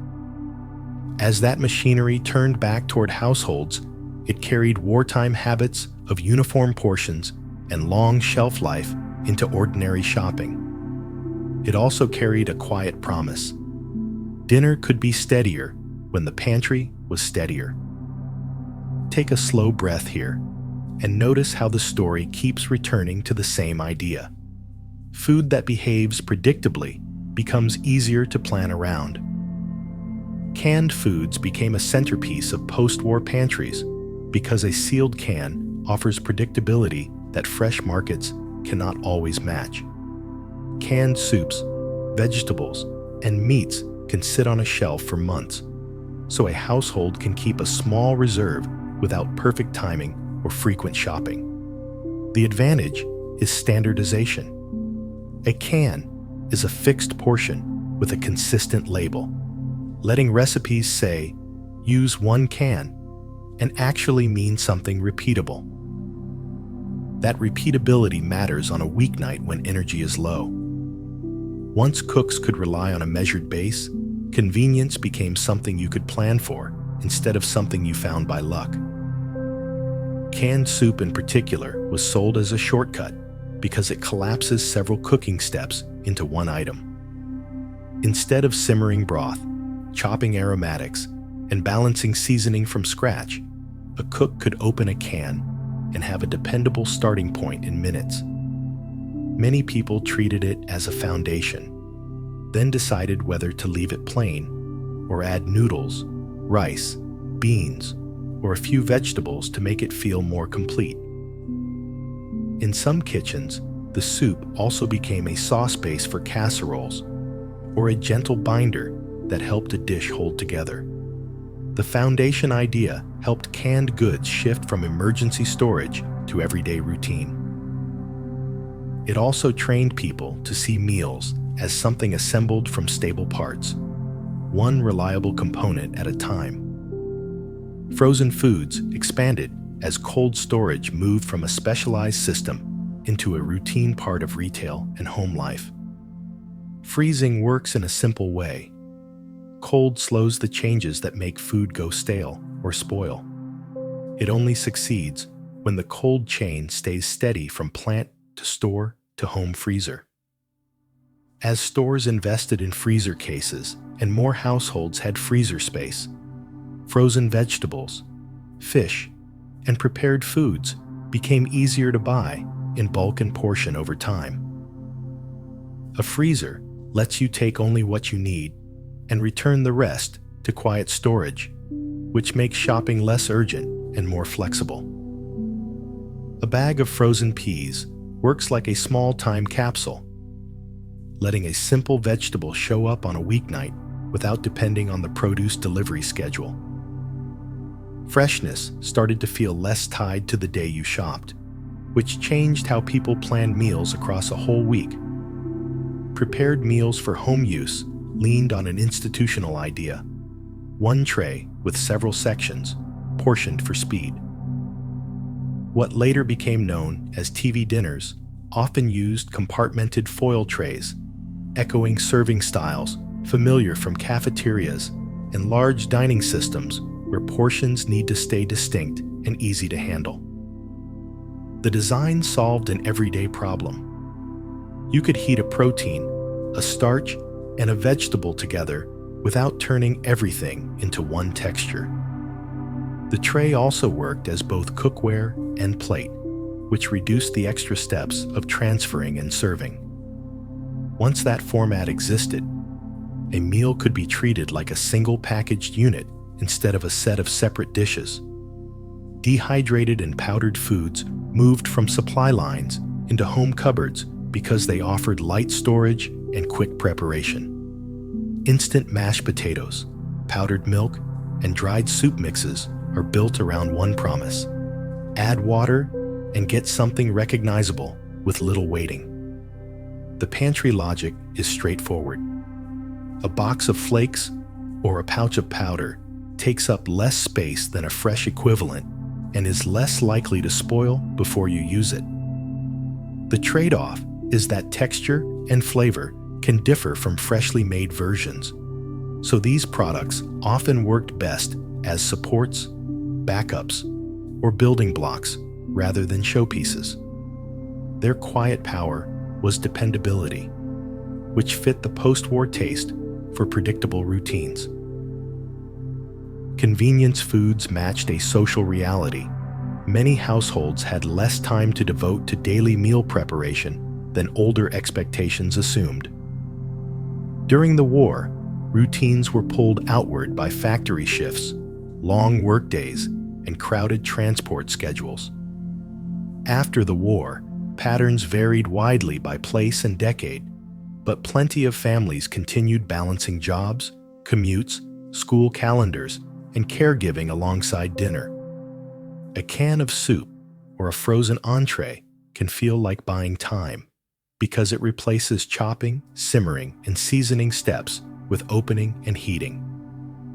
Even when someone was at home, time could be pulled toward errands, school events, and community commitments. Shorter cooking paths became appealing, and companies learned to market that appeal as calm relief at the end of the day. Post-war cookbooks and magazine recipes often treated packaged foods as modern tools rather than compromises. Instead of starting from raw ingredients, many recipes began with a can, a packet, or a frozen item, then added a few fresh elements to make the meal feel personal and balanced. The core claim behind that style is that assembling can count as cooking when the goal is a consistent result under a tight schedule. These recipes leaned on standard package sizes, like a can of condensed soup, because a standard size makes a recipe easier to repeat without measuring. Once readers grew comfortable cooking from packages, the boundary between scratch and prepared became more flexible, and dinner started to look more like a set of choices than a single strict method. Supermarkets became the main stage for these foods, and self-service shopping rewarded packaging that could sell itself. A shopper walking aisles without a clerk needs clear labels, stable containers, and foods that can sit in open cases. That naturally favors cans, boxes, jars, and frozen bags. A supermarket is designed for grabbing, scanning, and stocking, so foods that are easy to stock tend to earn more shelf space and more visibility. The package also had to survive handling by many hands, from warehouse to cart to kitchen, without spilling or tearing. Branding and product consistency mattered more in that setting, because the package had to explain the product quickly, and the product had to perform the same way each time. As that environment grew, it widened the everyday menu by expanding what could be carried home and stored reliably. Wartime habits of thrift did not vanish overnight. Many families kept careful practices learned under rationing, like saving scraps for soup and planning meals around what was already on hand. Over time, as shortages eased, some households drifted toward a different rhythm. When ingredients became abundant relative to time, leftovers could start to feel like one more task to manage, and single-use packages could feel normal because they reduced planning and cleanup. The change was uneven, and careful habits persisted in many kitchens, especially when budgets were tight or when the memory of scarcity stayed close. Still, the broader move toward convenience and abundance reshaped expectations about who should cook, how much time cooking should take, and what counts as a proper meal. Those shifting expectations lead naturally into how wartime and post-war food labor influence gender roles and social life. Wartime food was not only about what was eaten, it was also about who did the work that made eating possible. When millions of men were pulled into military service, labor gaps opened across farms, factories, transport networks, and institutional kitchens. Those gaps had to be filled quickly to keep calories moving. A meal depends on labor at every step, from planting and harvest to packing, shipping, cooking, and cleaning. In everyday terms, wartime made the hidden scaffolding of dinner easier to see. It shifted expectations about who could hold that scaffolding up, and it made food work feel less like background and more like a visible part of national life. During World War II, many women moved into paid work in large numbers, including roles tied directly to food production and distribution. Canning plants, packing lines, warehouses, and transport offices needed hands and minds. Institutional kitchens needed staff who could cook for groups and follow standardized portioning. The work was often repetitive and physically demanding, but it also built skills in organization and systems. Industrial food runs on schedules, safety routines, weights, and labels. It rewards attention, steady habits, and the ability to keep a line moving without losing accuracy. Once these skills were learned at scale, it became harder to claim the work belonged to only one group. Women also took on expanded roles in agriculture and small food businesses when familiar labor was scarce. Fields still needed planting and weeding. Animals still needed feed and water. Harvest windows still arrived on time, no matter what the newspapers said. Many farms relied on women to make planting decisions, supervise crews, keep records, and manage storage, because the crops had to be grown whether or not the usual workers were home. The key detail is that agriculture is not only field labor. It is timing, equipment choices, repairs, and the daily problem of keeping seed, feed, and stores from slipping out of balance. Necessity is a fast teacher. Once someone has managed a season under pressure, stepping back into a smaller role can feel less natural. Rationing added another layer of work inside households: planning. When shopping required points, stamps, and careful timing, meal preparation began before cooking began. The first task was securing ingredients within limits, then matching those ingredients to a week of meals. That planning often fell on home cooks, and it included tracking coupons, comparing point values, saving scarce items for the right day, and building menus around what was both permitted and actually present in stores. A simple home analogy is budgeting with a second currency. You decide not only what you can afford, but also what you are allowed to choose this week. That extra mental load made cooking feel like management, and it created a kind of household expertise centered on flexibility.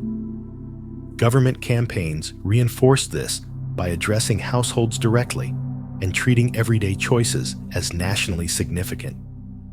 Posters, pamphlets, radio segments, and newspaper columns encouraged people to save scarce fats, stretch meat, and reduce waste, because small savings multiplied when millions of kitchens repeated them. The advice was often practical, offering substitutions, leftover plans, and simple meal shapes that worked with ration books. It was also social, shaping norms about what a responsible household should do under constraint. In a calm sense, the home cook was framed as a logistics partner, someone whose decisions affected how far supplies could stretch. That framing recognized household labor in public language, while still assuming who was expected to perform it. Shared systems grew too, because communities sometimes had to solve problems together. Community kitchens and shared meals appeared in some places and moments, especially where housing was crowded, fuel was limited, or workplaces and schools needed mass feeding. Central cooking can reduce waste and save fuel, because one large pot can use less total heat than many small pots. It also concentrates labor, so one skilled cook can feed many, while others handle serving, cleanup, childcare, or transport. The rhythm of eating changes in that setting. Meals happen in waves. People line up, trays move, and time is measured in portions. Shared meals can reduce isolation, and they can spread cooking knowledge quickly because people see what works and carry those ideas back to their own kitchens. After the war, many women faced pressure to return to narrower domestic roles, even though wartime work had expanded their sense of what was possible.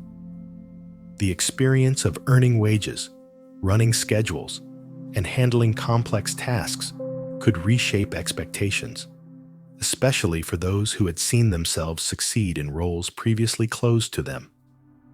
Patterns differed by region and decade, and change did not move in one straight line. Some families returned to older routines quickly. Others carried new habits forward, even quietly.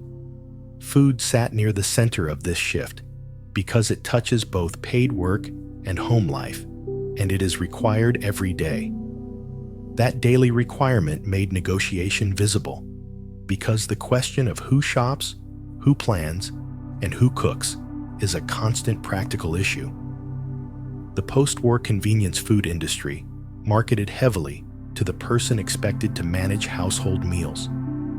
Packaged foods were presented as tools that saved time and simplified household management. Ads framed cans, mixes, and frozen meals as modern solutions, implying that a good home was efficient and that efficiency could be purchased in a box. The practical promise was speed, fewer steps, and fewer chances of failure, which can feel like relief when time is limited. At the same time, much of that marketing reinforced the idea that meal responsibility still belonged primarily to women, even while claiming to lighten the burden. In that way, convenience foods were both a technology and a message about who should carry the daily task of feeding. Although packaged foods reduced some hands-on labor, they did not remove the expectation of planning and attention. Someone still had to decide what to buy, notice what is running low, manage the pantry, and serve meals on a schedule that fits everyone. Those invisible tasks often stayed unevenly shared long after rationing ended. A microwave meal saves cooking time, but it doesn't automatically solve the family question of what everyone will eat and when. Convenience can shift the type of work more than it removes work, turning chopping and simmering into shopping decisions, pantry tracking, and meal scheduling. The work becomes quieter, not always smaller. Over decades, wartime shifts in food labor fed into broader conversations about equality and responsibility, because food is a daily necessity that reveals who is expected to do what. When one group is consistently tasked with feeding others, that assignment shapes time, career options, and social status. War highlighted that pattern by adding extra pressure and extra visibility. The story kept evolving as economies changed, as appliances and supermarkets spread, and as norms were argued over at kitchen tables and in public life. From here, it makes sense to zoom out again, because wars also reshaped farming, trade, and the global systems that decide what food is available in the first place. Wars reshape food systems by disrupting farmland, labor, and trade routes all at once, and the effects can last long after fighting stops. When fields become unsafe, fuel is scarce, or rail lines and ports are damaged, food stops moving smoothly. Governments have to decide what can be grown locally and what must be imported. They also have to decide what gets priority when not everything can move at the same time. In everyday terms, it is like a neighborhood losing its main grocery store and the delivery road at the same time, forcing everyone to improvise and ration their time. That pressure often changes a country's food map because emergency choices can become permanent habits. What can be stored, counted, and moved tends to get protected first because it is the simplest to ration and the hardest to replace quickly. emergency choices can become routine choices, and routine choices can harden into policy, infrastructure, and habit. During major wars, many governments push harder on domestic production of storable staples because those crops are easier to move and easier to ration. Grains and oilseeds can be dried, stored, and shipped in bulk, so they fit the logistics of feeding armies, factories, and crowded cities. Staples are also easier to count because a sack of grain behaves more predictably than a truck of delicate produce. In the United States, wartime planning expanded production of crops such as wheat and soybeans in several periods, and other countries made similar moves with their own staple crops when climate and land allowed. The point was not only growing more, but growing what could survive storage and travel without failing halfway to the consumer. When the goal is to feed many people under pressure, the quiet winners are often the crops that can wait. Once a nation builds storage, processing, and transport around certain crops, those crops often stay central afterward because the infrastructure keeps rewarding the same choices. A mill designed for one kind of grain wants a steady stream of that grain. A port set up for bulk shipments wants the same flow every season. Rail schedules, warehouses, and procurement contracts can end up tuned to a short list of commodities. Farmers learn what the system will buy and how to meet that demand. Over time, predictability begins to feel like safety, and the system starts to choose the crops it already knows how to handle. That is one reason emergency production targets can keep echoing after the emergency ends. Even when farmland is available, wartime shipping limits and blockades can force countries to replace familiar imports with new suppliers or new ingredients. If a usual route is cut off, buyers look for the next workable source. Sellers build relationships and contracts that can continue after the crisis ends. That shift can change everyday cooking, because when a substitute becomes reliable, people learn to use it and stop waiting for the old option to return.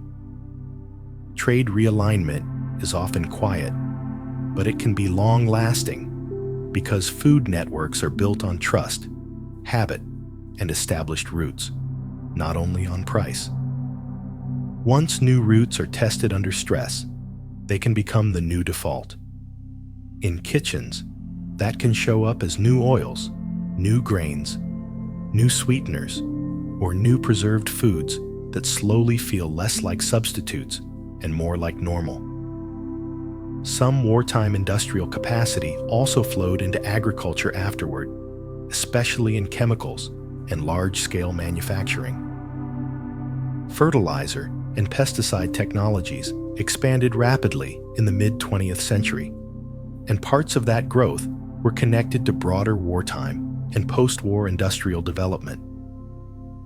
The practical point is that farming became more dependent on purchased inputs that could be produced in huge volumes and shipped widely, rather than relying only on local cycles and labor. Standard inputs make it easier to plan yields and costs, but they can also narrow choices because the whole system starts to assume those inputs will always arrive. That is one reason post-war farming often moved toward larger, more uniform operations, where planning and purchasing matter as much as soil and weather. When inputs are standardized and widely available, they encourage standardized crop systems, and those systems can spread quickly. Mechanization accelerated under wartime labor pressure because fewer hands meant farms needed tools that could do more work faster. Tractors, combines, and other machines reduce the number of people needed for planting and harvest. They also make timing less fragile when weather windows are short, because a machine can do in hours what a crew might do in days. A simple home analogy is switching from hand mixing to a stand mixer, when you suddenly have to make 10 times as much bread. The machine changes what is realistic in a day. As machinery became more common and more affordable relative to labor, farms could scale up, and that scaling influenced everything from field size to the kinds of crops that made sense to plant. A machine also encourages consistency, because machines like steady rows, uniform maturity, and predictable handling. In that way, tools shape the landscape, not only by speed, but by preference. Large-scale processing and military procurement also favored uniform crops, which helped push farming toward monoculture, growing more of one crop across a larger area. Uniform harvests are easier to store, mill, can, and transport. Uniform inputs are easier to buy in bulk. The whole system rewards sameness the way a factory line does. The trade-off is that uniform systems can be less forgiving when conditions shift. A single crop plan has fewer backup options if pests, weather, or market changes hit at the wrong time. That vulnerability encouraged more attention to plant breeding and crop research, since stronger, more predictable varieties fit the same logistics logic that built the system. Breeding programs often aimed for traits that fit the new system, such as uniform ripening, sturdier stalks, and grains that mill consistently. Seed supply and extension services became part of the pipeline, helping farms adopt varieties that matched machines and processing lines. Research, in other words, became one more part of making the system predictable. Post-war international aid and reconstruction programs reshaped food trade by moving large amounts of grain and other staples across borders as policy, not only as commerce. Food shipments could stabilize cities, support rebuilding, and help governments avoid shortages while local agriculture recovered. They also created steady channels that were politically important, because who ships food and who receives it can shape alliances and dependence. Over time, some regions became more reliant on imports for basic calories, especially when local farming faced limits of land, water, conflict recovery, or economic disruption. When a country leans heavily on imported staples, its food security becomes tied to shipping, prices, and diplomacy. That is one reason wartime-era trade patterns can echo for decades. Once diets and supply chains adapt to imported grain or oils, reversing that dependence can be difficult without major investment and time. Price stability became a bigger public concern when wars showed how quickly food costs can swing during disruption. Commodity markets and futures contracts existed earlier, but uncertainty pushed governments and businesses to pay closer attention to forecasting and stockpiles. Many systems also used contracts and hedging tools that reduce risk when supplies or shipping are unpredictable. In plain terms, it is like agreeing on a price ahead of time for a winter's worth of heating fuel, because you want fewer surprises when conditions are unstable. Some governments also used price controls, subsidies, or ration systems to keep staples within reach, because food prices are not just numbers, they are social pressure. Once a society builds tools to manage food price risk, those tools often stay, because people prefer predictable staples over sudden spikes. Agricultural research expanded in the mid-20th century, and wartime urgency helped build habits of large, organized science aimed at practical outcomes. In the decades after World War II, new crop varieties, improved irrigation practices, and broader fertilizer use contributed to major yield increases in some regions, changes often grouped under the term Green Revolution. Results varied by place, because gains depend on local water, soils, infrastructure, and access to inputs and markets. These shifts also brought debates about inputs, equity, and environmental trade-offs. Some places saw dramatic gains, while others saw smaller changes, especially where water, credit, or infrastructure were limited. Even so, the central pattern is clear. Wartime and post-war systems pushed farming toward scale, planning, and global linkage. That sets up why memories of scarcity and resilience became such a lasting part of how people talk about food. When food is shaped by larger systems, memory becomes part of the menu too. People remember shortages, long lines, and the feeling of not being sure what will be on the shelf. Governments remember how quickly a supply chain can fracture. Companies remember what it takes to keep goods moving when routes break. Those memories can harden into reserves, research programs, and policies that outlast the crisis. The food map becomes more planned, more measured, and more connected across borders. What can be stored, counted, and moved often keeps its advantage, even in calmer years. From here, it makes sense to see how these large changes filter back into everyday life, into what people expect from a pantry, and what they feel when they hear the word shortage. Wartime rationing and shortages often left people with habits that outlived the war itself, because repeated scarcity trains planning into routine. Many memoirs and everyday family stories describe saving small amounts of cooking fat, mending and reusing what would otherwise be discarded, and treating leftovers as future meals instead of waste. It could be as small as keeping a spoonful of drippings for the next pan, rinsing jars for dry goods, or saving paper and string for another round of wrapping. When shopping is uncertain, simple practices can feel like the safest way to keep meals steady. People rotate pantry staples, keep a short inventory list, and save odds and ends for tomorrow's soup. They repurpose stale bread into crumbs and turn bones into broth. In home terms, it is like keeping a spare flashlight during a storm. You may not need it every night, but you sleep better knowing it is there. Those habits can persist long after shelves refill, because they were learned as practical solutions. They reduce risk. They stretch time. They make everyday life feel a little less fragile.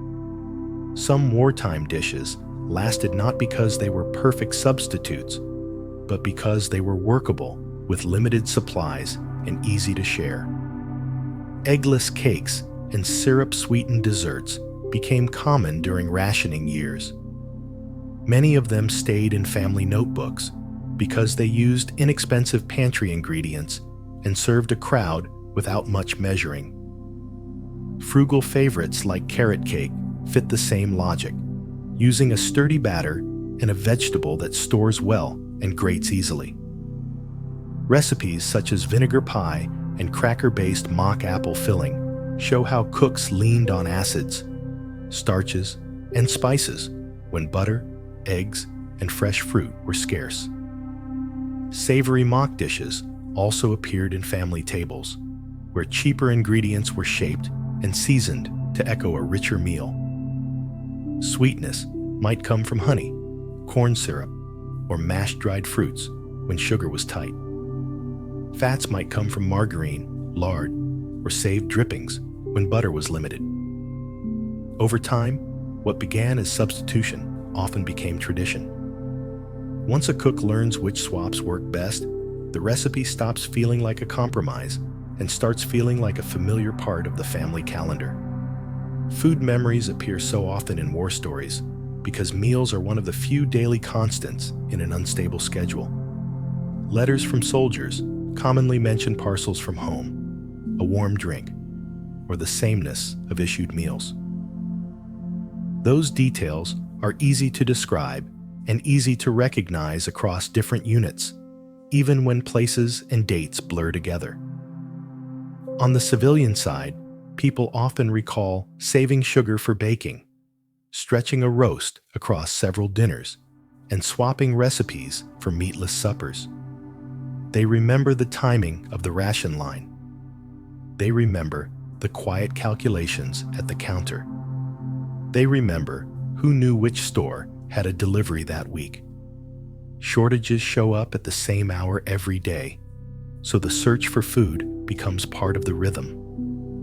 A meal becomes a time marker, a calm way of remembering what life felt like on an ordinary Tuesday. It can be powdered milk stirred into coffee. It can be canned fruit saved for Sunday. It can be a small portion set aside for tomorrow, because tomorrow is always coming. Museums and historical societies preserve wartime food artifacts because they show how ordinary life was organized under pressure. Ration books, point charts, and price control notices are small paper objects, sometimes worn like a wallet item, but they explain daily choices with a clarity that speeches cannot match. They show what was limited, how it was tracked, and how rules changed over time. Wartime cookbooks, can labels, and posters also reveal what officials thought people needed to hear, whether the message was about conserving fats, planting gardens, or reducing waste. Often, the most revealing details are quiet ones. A handwritten note in a margin, a clipped newspaper recipe folded into a book, a stain on a page where the kitchen kept turning. Seeing these items together makes it easier to understand that wartime eating was managed through systems, not only through personal willpower. Coupons, stamps, store rules, and schedules shaped the plate as much as taste did. Wartime food history also appears in classrooms because it turns large events into simple, teachable systems. Rationing can teach math, like how points limit choices and force trade-offs. It can teach civics, like why governments intervene in markets during emergencies. Students can model a week of meals with mock shopping lists and point budgets. They can see how one decision pushes another decision aside. Logistics becomes concrete when students map how shipping space, fuel, and storage shape what ends up on a plate. They can compare approaches across countries by looking at rules, incentives, and outcomes rather than battles. Food is a gentle entry point because everyone understands meals before they understand policy. A plate makes the system visible, and that visibility makes the lesson feel calm and human. Modern emergency preparedness often borrows the same logic as wartime planning, even when the causes are different. Many official preparedness guides encourage keeping some shelf-stable basics on hand so a household can manage short disruptions.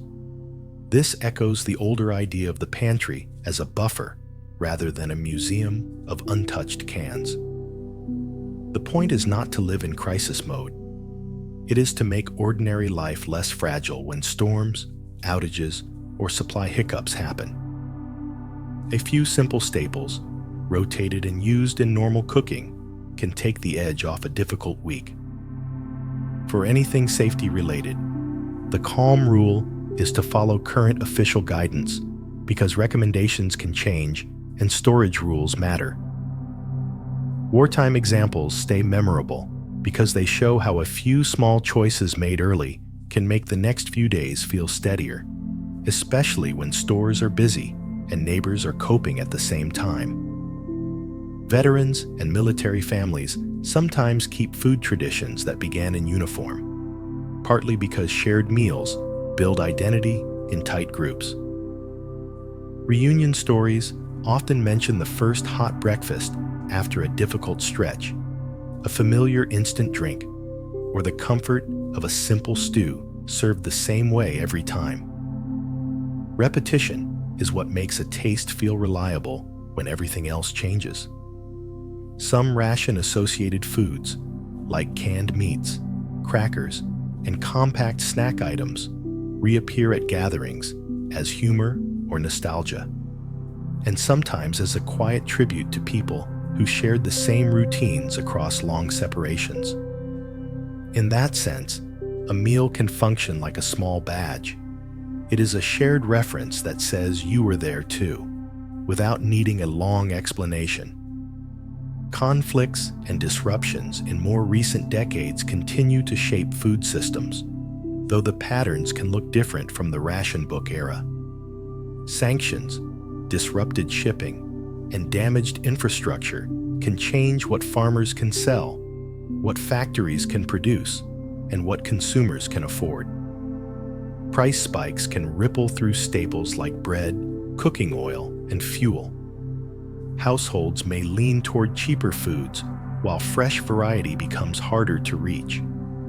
Humanitarian food aid can introduce packaged foods into displaced communities and host regions, and these supplies often center on shelf-stable basics because they travel and store predictably while meeting basic calorie needs. Even after stability returns, the routes, contracts, and habits formed during disruption can keep influencing what appears in markets, what restaurants can source, and what feels normal to cook at home. Understanding wartime food history helps me see everyday items as part of a larger chain of choices. A can on a shelf reflects industrial processing and the decision to trade freshness for stability. A garden plot reflects local supply that depends on season and labor. Both are answers to the same question of how to keep food available when conditions change. Rationing systems show that fairness in food is a design choice that relies on trust, rules, and the ability to measure what is moving through a system, from ships and rail cars down to individual portions and purchase limits. When those pieces come together, wartime food becomes a quiet reminder that eating is connected to technology, labor, trade, and the policies that hold them in place. Even when the meal looks simple, the chain behind it is long, and the way we manage that chain still shapes choices made today. And now, a warm good night to you. Let your breathing slow and your shoulders soften. If your mind is still busy, you do not have to solve anything tonight. You can set the day down gently, like a dish towel folded and placed aside. May your room feel safe and quiet. May your sleep arrive in small, steady waves, and may you wake feeling a little lighter. Good night, and sleep well.